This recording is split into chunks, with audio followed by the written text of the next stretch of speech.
Sebentar atau sejenak kita mendengarkan tausiah singkat, yang mana hal ini merupakan salah satu untuk memberikan pencerahan kepada batin kita. Pencerahan dalam artian untuk memberikan kebahagiaan di dalam menempuh kehidupan, baik di alam dunia apalagi di alam akhirat nanti. Ma'asyiral muslimin rahmati Allah Subhanahu wa taala. Sebentar lagi insyaallah kita akan masuki bulan suci Ramadan 1444 Hijriah. Bulan yang ditunggu kedatangannya. Bulan yang istimewa di antara bulan. Maka disebut Sayyidus Suhur, penghulu sekalian bulan. Di bulan inilah Allah Subhanahu wa taala memberikan pahala berlipat-lipat ganda dibandingkan pada bulan lainnya. Dan di bulan ini juga Allah Subhanahu wa taala menurunkan Al-Qur'an sebagai pedoman hidup kita. Bapak Ibu dirahmati Allah Subhanahu wa taala, bertitik tolak kita dari hadis Rasulullah dari Ibnu Abbas radhiyallahu anhu, al-jannatu mustaqatun ila arba'ati nafar. Ada 4 golongan yang surga merindukannya. Ada 4 golongan yang surga merindukan akan kedatangannya. Nah, ini luar biasa Bapak Ibu dirahmati Allah Subhanahu wa taala. Kita rindu dengan surga itu pasti. Kita berharap sekali masuk surga itu pasti. Kalaupun tidak ditanyakan sama kita, jawaban kita sama Bapak Ibu sekalian. Itulah makanya kita berusaha mencari ridha Allah Subhanahu wa taala dengan beribadah, beramal sesuai dengan tuntunan syariat yang disampaikan kepada kita. Tujuan kita ingin masuk surga. Nah, dalam hal ini surga pun merindukan kita. Merindukan 4 golongan itu. Bapak Ibu dirahmati Allah Subhanahu wa taala. Jadi kalau bertemu rindu sama rindu luar biasa. Begitu tertumpahkan kebahagiaan nanti. Maka disebutkan hadis Rasulullah sallallahu alaihi wasallam ini 4 yang dirindukan surga itu. Yang pertama talil Quran. Talil Quran, talil Quran.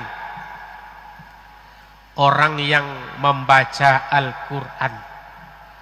Di orang yang membaca Al-Quran itu dirindukan di surga. Cuman masalahnya yang dimaksud membaca seperti apakah? Apakah cukup membaca saja? Tentu tidak hadirin. Membaca dan mentadabburkan dalam kehidupan kita. Membaca, mengamalkan isi kandung Al-Quran. Kalau kita baca kemudian perangainya tidak cocok Al-Quran, tentu juga tidak akan sesuai. Membaca perbuatannya, tingkah laku bertolak belakang Al-Quran. Dia membaca terus, tapi perangainya, usahanya tidak cocok dengan Al-Quran. Tentu tidak seperti ini yang dimaksudkan oleh Rasulullah sallallahu alaihi wasallam. Tentu ini dimaksudkan yang surga merindukan itu adalah orang yang membaca Al-Quran kemudian mentadabburkan Al-Quran dalam kehidupan. Artinya Al-Quran itu sebagai imamnya dalam kehidupan. Kita makmum, Al-Quran imam. Ikuti perintah imam. Apa perintah imam? Aqimus shalah, dirikan salat. Wa atuz zakah, tunaikan zakat. Sebentar lagi, ya ayyuhallazina amanu kutiba alaikumussyiyam, puasa. Al-Quran menyampaikan puasa, maka makmum berpuasa. Nah, inilah yang seperti ini insyaallah yang akan dirindukan oleh surga itu. Tapi kalau tidak seperti itu, walaupun kita membaca sehari sampai 1 juz, 2 juz kita baca, kemudian perangai kita tidak cocok dengan Al-Quran, berarti tidak akan seperti itu hadirin. Aisyah radhiallahu anhu suatu ketika ditanya, apa pertanyaan sahabat kepada Aisyah? Menanyai tentang akhlak Rasulullah. Ditanyakan tentang akhlak Rasulullah. Seperti apa akhlak Rasulullah itu, Aisyah? Aisyah menjawab, akhlakuhu al-Quran. Akhlaknya Rasulullah itu sama seperti Quran. Jadi begitu contoh hadirin.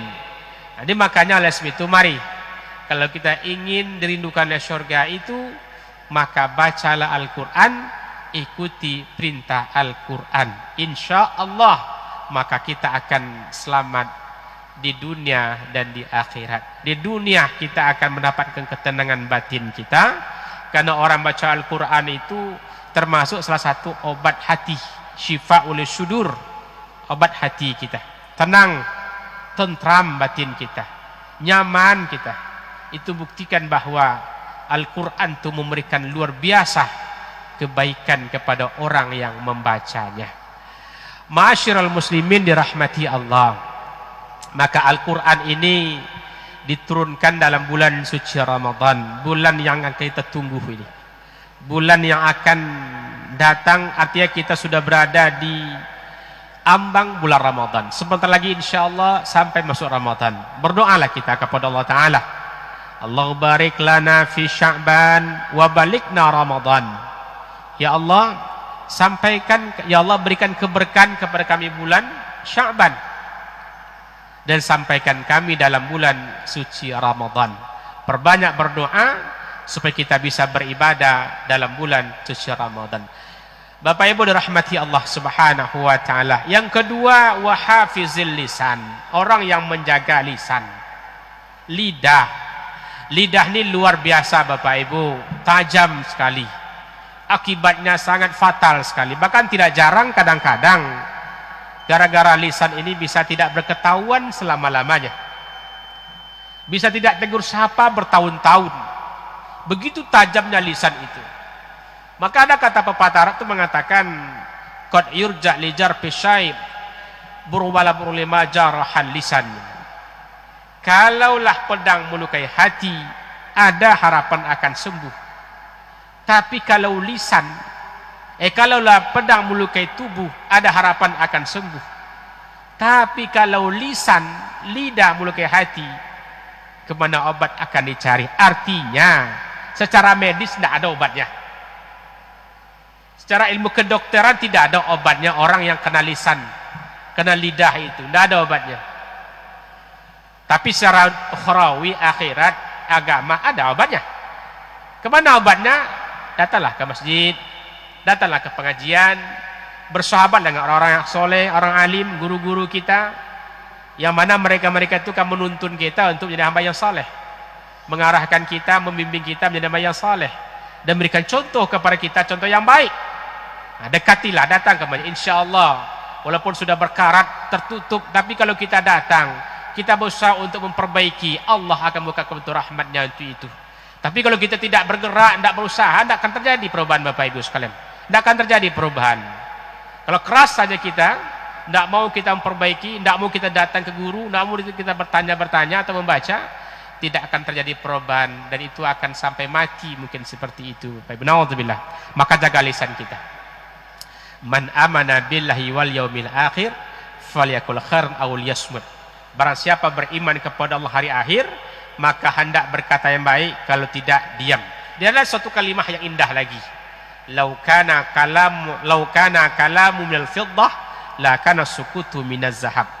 Kalaulah berbicara itu perak, maka diam itu adalah emas.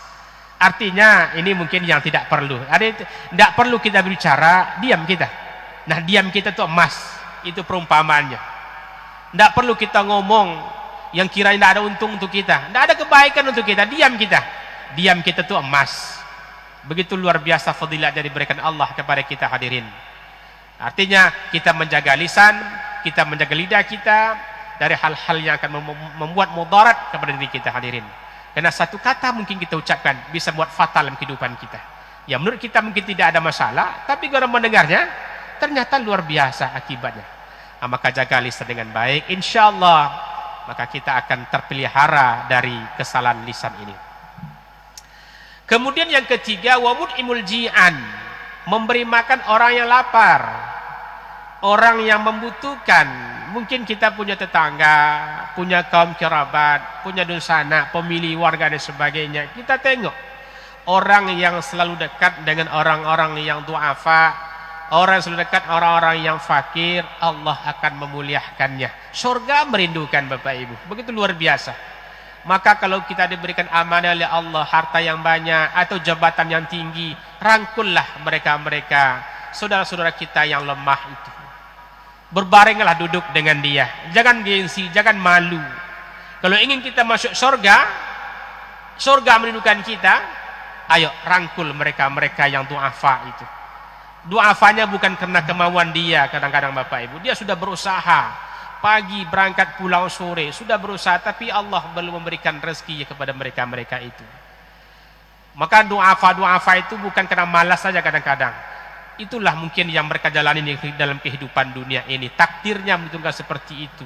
Siapa kita tidak yang ingin untuk menjadi orang kaya itu? Siapa kita yang tidak suka dengan kemewahan? Pasti semua kita senang hadirin dirahmati Subhanahu wa ta'ala. Maka kalau kita ingin diri surga itu, dekatilah, sayangilah para orang-orang yang kurang mampu itu, berikanlah uluran tangan kita, bantulah mereka. Jangan sampai kita bertetangga, kita kenyang, tetangga kita lapar. Anak-anak kita kasih jajan ke sekolah, sedangkan tetangga-tetangga kita di kiri kanannya menangis setiap pagi, tidak ada duit untuk bawa ke sekolah. Nauzubillah. Kalau seperti itu kita kejam sekali Bapak Ibu, kita namanya seperti itu. Sangat kejam sekali kita, sampai hati kita melihat seperti itu.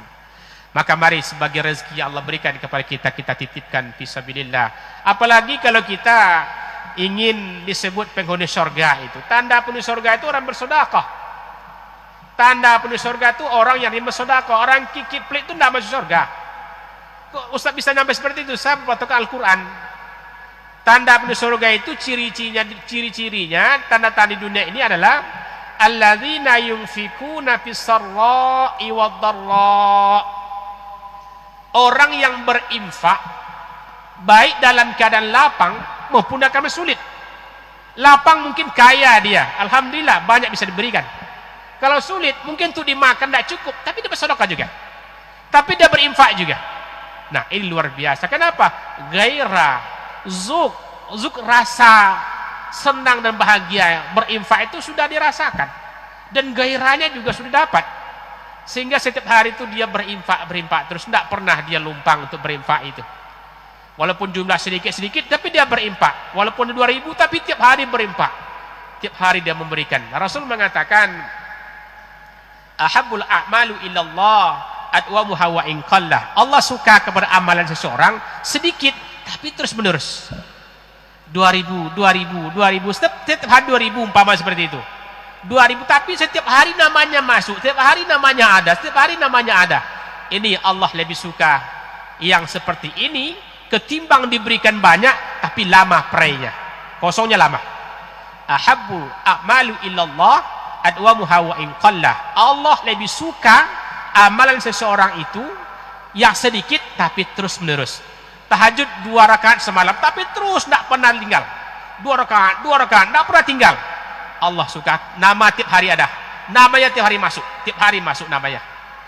Nah, inilah hadirin, maka oleh sebab itu kembali mari sama-sama kita yang diberikan rezeki yang banyak oleh Allah Subhanahu wa taala. Jangan lupa bahwa rezeki itu titipan Allah Subhanahu wa taala. Yang diberikan kepada kita nikmat, maka jaga nikmat itu dengan baik. Insyaallah nikmat itu akan berkah dan akan mendapatkan kebaikan kepada kita hadirin. Yang terakhir Bapak Ibu, yang terakhir, was-shaimina fi syahr Ramadan. Inilah yang kita tunggu, yang dirindukan surga. Yang keempat itu adalah orang yang berpuasa dalam bulan suci Ramadan. Negeri kita negeri muslim terbesar di dunia. Inilah indahnya Indonesia. 1 bulan negerinya aman, karena penduduknya puasa, tenang, tidak ada keributan. Penduduknya lagi menahan, marah ditinggalkan, sehingga terjadi negeri itu adem sekali. Tapi negeri-negeri yang mayoritas negaranya bukan Islam, 12 bulan sama saja. Tidak ada dingin dari situ. Panas terus. Tidak ada sedikit pun redahnya, pertengkaran dan sebagainya. Kenapa? Penduduknya mayoritas beragama non-muslim. Tapi negeri yang berpenduduk muslim terbesar, 1 bulan Allah berikan ketenangan di negeri itu. Siangnya semuanya dalam kondisi menahan. Tidak ada istilahnya pertumpahan darah, atau tidak ada istilahnya yang namanya pertengkaran-pertengkaran yang terlalu keras, Bapak Ibu sekalian. Alhamdulillah, kita bersyukur kepada Allah Subhanahu wa taala. Kita hidup dan kita diberikan oleh Allah Subhanahu agama yang mulia ini. Maka bulan Ramadan sebentar lagi akan datang. Mari kita sambut bulan yang penuh berkah ini. Yang datang suci, maka yang masuk pun harus suci pula. Supaya seimbang dan sama mendapatkan kebaikan.